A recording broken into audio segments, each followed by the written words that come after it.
कई बार ये परीक्षा में रिपीट हुआ है। तो देख सकते हो संपर्क में यहाँ पर दो लेंस मैंने बनाए, दोनों उत्तल लेंस हैं, एक है L1 एक है L2। पहले लेंस के सामने एक वस्तु रखी है O, और इस लेंस से इस वस्तु की दूरी है U, वस्तु की दूरी को U से लिखते हैं। इस लेंस द्वारा O का जो प्रतिबिंब है वो I डैश पर बनाया गया है, और I डैश की जो डिस्टेंस है वो V डैश है, मानी गई है V डैश, ठीक है। जो I डैश है वो दूसरे लेंस के लिए L2 के लिए वस्तु की तरह कार्य करता है, और L2 उसका प्रतिबिंब I पर बना देता है, ठीक है। और I की दूरी L2 से मानी गई है V। तो कुल मिलाकर के यहाँ पर वस्तु दो हैं, पहले लेंस का वस्तु है O और दूसरे लेंस का वस्तु है I डैश, ठीक है। पहले लेंस का प्रतिबिंब है I डैश और दूसरे लेंस का प्रतिबिंब है I। पहले लेंस के वस्तु की दूरी है U और दूसरे लेंस के वस्तु की दूरी मानी जा सकती है V डैश, ठीक है। तो इसी तरीके से अब हमको समझना है। तो यहाँ पर देख सकते हैं पहले लेंस के लिए हम लगाएंगे, लिखेंगे लेंस L1 के लिए, लेंस L1 के लिए लेंस के सूत्र से, लेंस के सूत्र से, तो हम यहाँ पर लेंस का सूत्र लगाएंगे, ठीक है। लेंस का सूत्र मैं यहाँ ब्रैकेट में लिख देता हूँ, क्या होता है 1/f is equals to 1/v minus 1/u। ये फार्मूला होता है लेंस का, ठीक है। तो यहाँ पर हम लेंस का सूत्र लगा देंगे।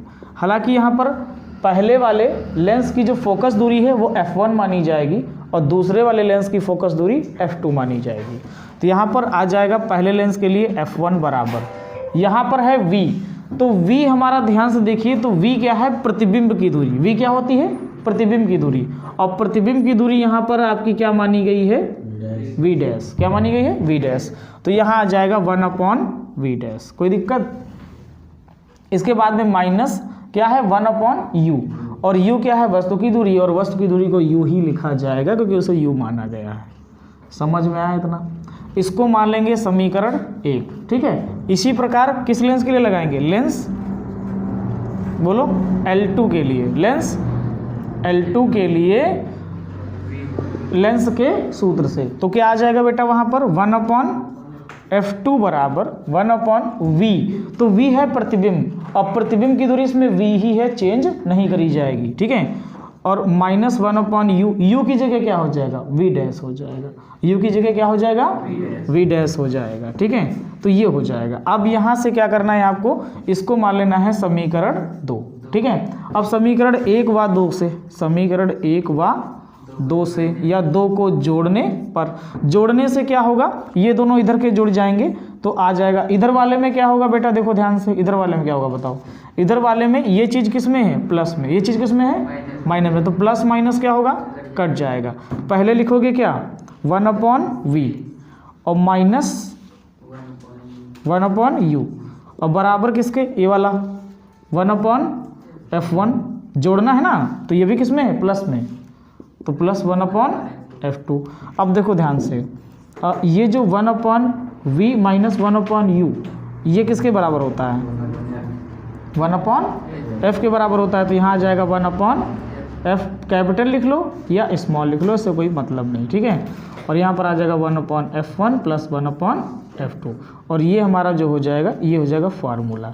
किस चीज़ का फार्मूला है ये, तो संयुक्त फोकस दूरी का फार्मूला है। इससे आप संयुक्त फोकस दूरी को निकाल सकते हैं। ज़्यादा और हल करेंगे तो और हल करने पे क्या आ जाएगा 1/f इज इक्वल्स टू, यहाँ लासा ले सकते हो क्या f1 f2, क्या मिलेगा f1 f2, इसका गुणा होगा f2 से, इसका एक का गुणा होगा f1 से, तो ऊपर आ जाएगा f1 plus f2, f1 plus f2।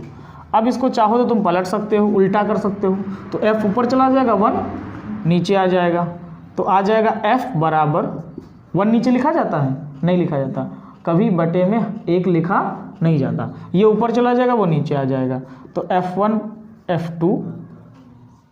f2 upon में आ जाएगा f1 प्लस f2, और फाइनली ये हमारा फार्मूला प्रूफ हो गया संयुक्त फोकस दूरी का। ये भी है और ये भी है, लेकिन दूसरी कंडीशन है कि यदि एक उत्तल लेंस एक अवतल लेंस हो, लेंस चेंज हो, एक उत्तल तथा एक अवतल लेंस हो, मान लेते हैं अगर संपर्क में रखे हुए दोनों लेंस अलग अलग हों, ठीक है, दोनों लेंस क्या हो, अलग अलग, ठीक है, एक उत्तल लेंस हो एक अवतल लेंस हो, तो उस कंडीशन में क्या होता है, उस कंडीशन में हो जाता है 1/f equal to 1/f1 minus 1/f2 हो जाता है। तब यहाँ पर f1 f2 लासा लोगे तो ऊपर हो जाएगा f2 माइनस f1, ठीक है, पलट दोगे तो आ जाएगा f बराबर f1 f2 अपॉन में क्या आ जाएगा f2 माइनस f1, तब ये हो जाएगा।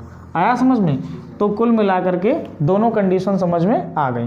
पहली कंडीशन जब दोनों उत्तल प्रकार के लेंस होंगे तो ये फार्मूला निकलेगा, दोनों अवतल प्रकार के लेंस होंगे नहीं, एक उत्तल एक अवतल, तो ये निकलेगा, ठीक है, ये देख सकते हो, समझ में आ गया। अगर दोनों अवतल लेंस होंगे तब भी यही निकलेगा, दोनों अवतल लेंस हैं तब भी यही निकलेगा, ठीक है।